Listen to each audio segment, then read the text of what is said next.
అందరికీ నమస్కారం. అనుకున్నదొక్కటి అయినది ఒక్కటి బోల్తా కొట్టింది ఏ బుల్బుల్ పిట్ట.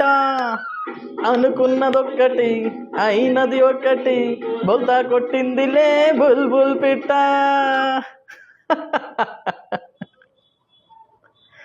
పాపం జగన్మోహన్ రెడ్డి గారు అనుకున్నది ఒకటి, కానీ జరిగింది ఇంకొకటి. ఈరోజు మన లెవెన్ మోహన్ రెడ్డి గారు ఆయన 11 మంది శాసనసభ్యులతోటి ఎక్కడ తన ఎమ్మెల్యే పదవి పోతుందో అని ఒక భయంతో, నాకు ప్రతిపక్ష హోదా ఇస్తేనే నేను అసెంబ్లీకి వస్తా, నన్ను ప్రధాన ప్రతిపక్ష నాయకుడిగా గుర్తిస్తేనే నేను అసెంబ్లీకి వస్తా, లేకుంటే నేను అసెంబ్లీకి రాను, తాడేపల్లి ఇంట్లో కూర్చొని ప్రెస్ మీట్ పెట్టి క్వశ్చన్స్ వేస్తా, దానికి మీరు సమాధానాలు చెప్పుకోండి అని భీష్మించుకు కూర్చున్న జగన్ ఈరోజు అసెంబ్లీకి వచ్చాడు పాపం.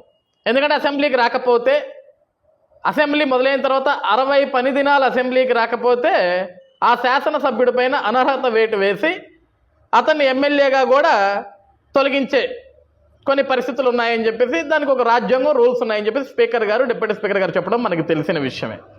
పాపం దాంట్లో భాగంగానే నాకెట్లా ప్రతిపక్ష హోదా లేదు, ప్రతిపక్ష స్థానం కూడా లేదు, చివరికి అసెంబ్లీ స్థానం కూడా లేకుండా చేస్తారన్న పులివెందులకి అని చెప్పేసి పాపం లెవెన్ మోహన్ రెడ్డి గారు ఆయన 11 మంది ఎమ్మెల్యేలతో వచ్చి పాపం సంతకం పెట్టి అటెండెన్స్ రిజిస్టర్లో గవర్నర్ గారు ప్రసంగం జరుగుతుంటే ఏదో ఒక విధంగా తప్పించుకోవాలి కాబట్టి, బయటికి రావాలి కాబట్టి అలా 11 మెంబర్స్లో ఒక 10 మెంబర్స్ని ఆ పొడియం ముందుకు పంపించి 4 చేతిలో పేపర్లు, A4 సైజ్ పేపర్లు పట్టించుకొని ప్రజాస్వామ్యాన్ని కాపాడుకోవాలంటే ప్రతిపక్ష హోదా ఇవ్వాల్సిందే అని ఒక దిక్కుమాల స్లోగన్ పెట్టి అక్కడ నాకు ప్రతిపక్ష స్థానం ఇవ్వట్లేదు, ప్రతిపక్ష హోదా ఇవ్వట్లేదు, కానీ గవర్నర్ గారు కనీసం మీరన్నా నాకు వెళ్ళి చూడండి అంటే పాపం గవర్నర్ గారు కూడా చూసే పరిస్థితి లేక, మీకు ప్రజలే ఇవ్వలేదు జగన్మోహన్ రెడ్డి గారికి నేనేం చేయగలను అన్నట్లుగా ఆయన కూడా సైలెంట్గా ఉంటే ఏం చేయాలో తెలియక మన లెవెన్ మోహన్ రెడ్డి గారు కొంచెం బాధతోటి, బరువెక్కిన గుండెతోటి అక్కడి నుంచి బయటికి రావడం జరిగింది. ఆయన బయటకు వచ్చి పాపం రేపు పొద్దున తాడేపల్లి ఇంటికి వెళ్ళిపోయాడు. హ్యాపీగా ఐరన్ చేసిన బట్టలు బ్యాగ్లో పెట్టుకున్నాడు, ఒక ఎగ్ పఫ్ తిన్నాడు, బ్యాగ్ భుజాన్ని వేసుకొని పులివెందుల బయలుదేరదాం అనుకున్నాడు.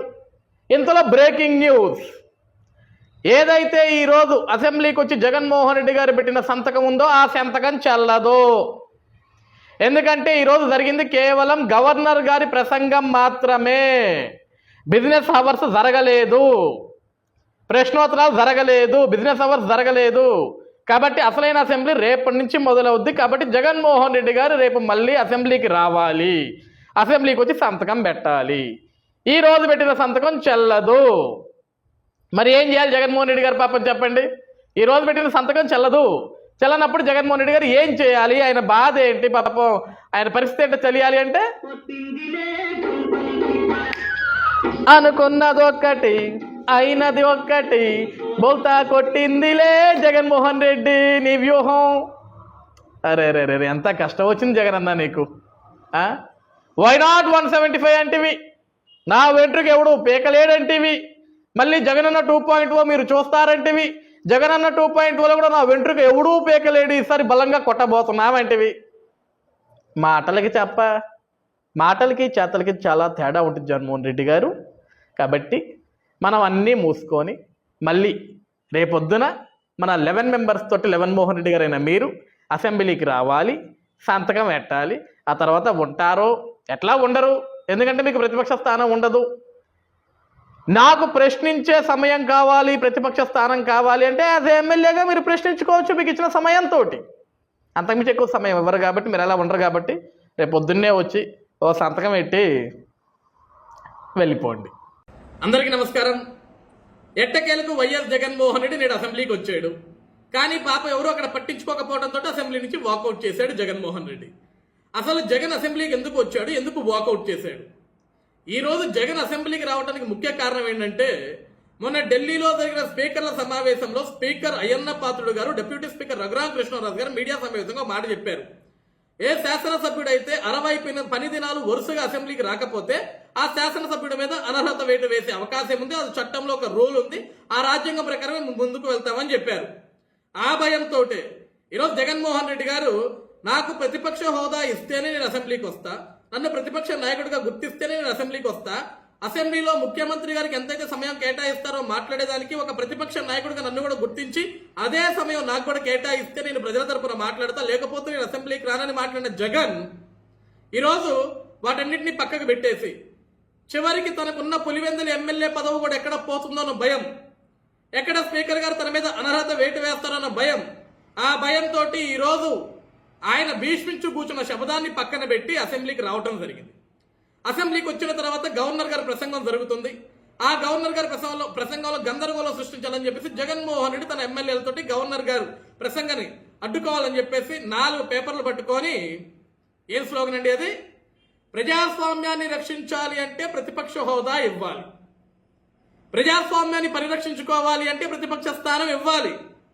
ఈరోజు జగన్మోహన్ రెడ్డి గారు గుర్తుపెట్టుకోవాల్సిన విషయం ఏంటంటే, ఈరోజు ప్రతిపక్ష స్థానం మీకు ఇవ్వాల్సిన స్పీకర్ గారో గవర్నర్ గారో డిప్యూటీ స్పీకర్ గారో కాదండి జగన్మోహన్ రెడ్డి గారు, ప్రజలు ఇవ్వాలి.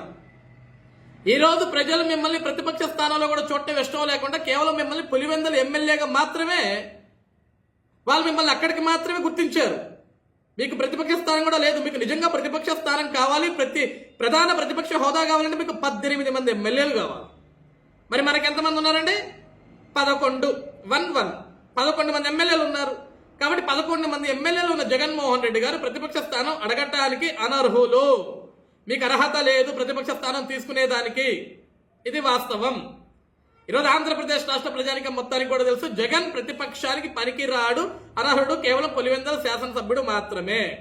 పులివెందుల సమస్యల గురించి మాట్లాడేదానికి జగన్ కి చాలా రైట్స్ ఉన్నాయి. కాబట్టి అసెంబ్లీలో కూర్చొని మాట్లాడుకోమని స్పీకర్ గారు చెప్పారు, డిప్యూటీ స్పీకర్ గారు చెప్పారు. ఒక ఎమ్మెల్యేకి ఎంతైతే సమయం కేటాయిస్తారో ఆ సమయం ఇస్తామని కూడా చెప్పారు. కానీ జగన్మోహన్ రెడ్డి గారు దానికి ఒప్పుకోవట్లేదు. అసెంబ్లీలో కూర్చోడానికి అతనికి చిన్నతనం.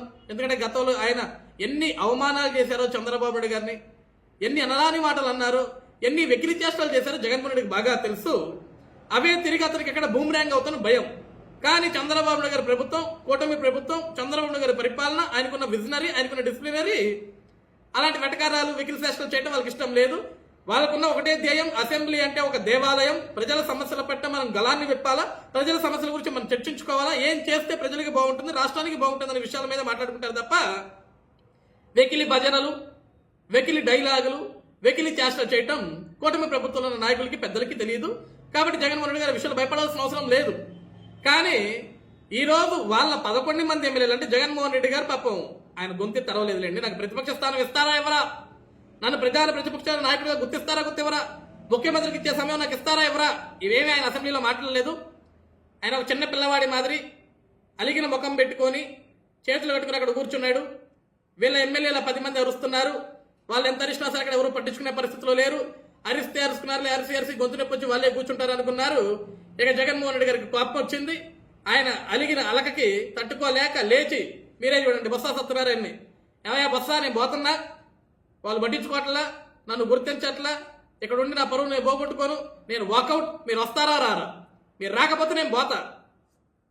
చూడండి Botsa Satyanarayana please come I'm going. పాప బొత్స సత్యనారాయణ గారు ఉండాలా పోవాలని ఆలోచిస్తే అక్కడ నించున్నాడు. ఎట్టకెళ్ళకి చివరిగా ఆయన ఎమ్మెల్యేలందరినీ కూడా ఒప్పించుకొని జగన్ వాకౌట్ చేశాడు, కారెక్కాడు, ఇంటికి పోయాడు.